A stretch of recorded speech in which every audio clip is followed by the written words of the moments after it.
ශ්‍රී ලංකාව මේ වෙනකොට ගංවතුර සහන්නායම් ඇතුළු බරපතල ආපදා තත්ත්වයකට මුහුණ දීලා ඉන්නේ. මේ වෙනකොට බොහෝ දෙනෙක්ගේ රැකියා ව්‍යාපාර සහ දේපල නැති වෙලා. නමුත් අපි කොහොම හරි මේකෙන් ගොඩ එන්න ඕන.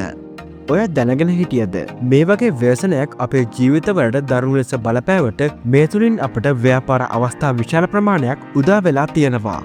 සමහර විට ඔයාගේ ජීවිතය වෙනස් කරන ටර්නින් පොයින්ට් එක මේ වීඩියෝ එක වෙන්නත් පුළුවන්.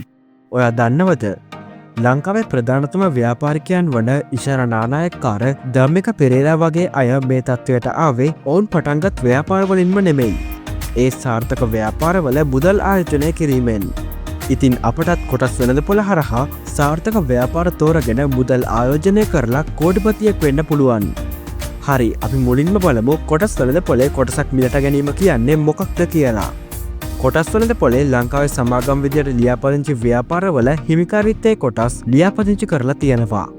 මේ කොටසක වටිනාකම විවිධ හේතු මත කාලෙන් කාලට වෙනස් වෙනවා.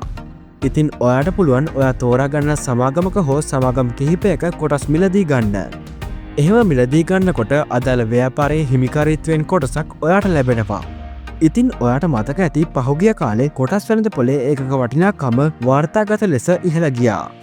නමුත් මේ වෙනකොට රටේ පවතින ආපදා තත්ත්වයන් නිසා කොටස් වෙළඳපොලේ බොහෝ සමාගම් වල කොටස් මිල අඩු වෙලා තියෙන්නේ. ඉතින් අපිට මේ විදියට අඩු ගානට කොටස් මිලදීගෙන කොටස් මිල වැඩි වෙන කාලයක විකුණලා ආදායමක් ලබන්න පුළුවන්. ඊට අමතරව සමහර සමාගම් වල කොටස් මිලදී ගත්තම ව්‍යාපාරයේ ලාභයෙන් කොටසක් ලාභාංශ ලෙස කොටස් හිමිකරුවන්ට ගෙවනවා. ඉතින් මෙතනදී ඔබ ආදායමක් ලබන්න නම් සාර්ථක ව්‍යාපාරයක් තෝරා ගැනීම ඉතාම වැදගත්.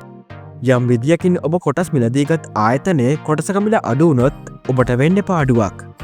ඉතින් ඔබ කොටස් වෙළඳපොලේ සමාගමක කොටස් මිලදී ගන්න බලාපොරොත්තුවෙන් ඉන්නව නම් ඒක කරන්න වෙන්නේ ලියාපදිංචි බ්‍රෝකර් ආයතනයක් හරහා. එවැනි බ්‍රෝකර් ආයතන කිහිපයක්ම තියෙනවා. ඔයාට මේ සම්පූර්ණ ක්‍රියාවලියම ගෙදර ඉඳන් ඔන්ලයින් කරන්නත් පුළුවන්. ඉතින් මේ විදියට සරලව පැහැදිලි කරාට මේක හොඳින් ඉගෙනගෙන කරන්න ඕන සංකීර්ණ ක්‍රියාවලියක්. කොටස් වෙළඳපොළ ආයෝජනය ගැන ඕනතරම් වීඩියෝස් YouTube එකේ තියෙනවා. ඉතින් ඔයාටත් කොටස් වෙළඳපොළ ආයෝජනය ගැන පියවරෙන් පියවර දැනගන්න ඕන නම් පහලින් කමෙන්ට් කරන්න. ඒ සම්බන්ධ වීඩියෝ සීරීස් එකක් අපිත් අරන් එන්නම්. මේ වගේ සුපිරි ව්‍යාපාරික දැනුම, ව්‍යාපාරික අදහස්, ව්යාපාරික අවස්ථා ඉදිරියටත් බලන්න අපිව සබ්ස්ක්‍රයිබ් කරන්න.